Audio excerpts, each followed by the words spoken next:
চুরি করতে এসে হাতে নাতে ধরা পড়ল চোর, পোলে বেঁধে গণধোলায় উত্তেজিত গ্রামবাসীদের।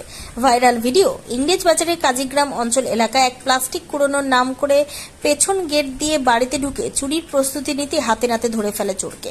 পরে গ্রামবাসীরা ইলেকট্রিক পোলে বেঁধে গণধোলায় দেয়।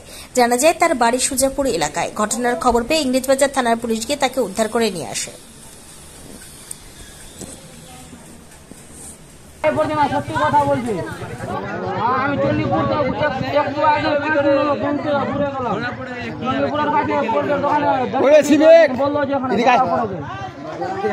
পুলিশকে দিস না, বেঁচে যাবে।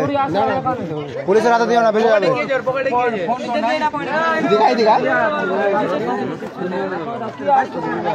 সুজাপুরে মুসলিম আছে, বাদিয়া আছে।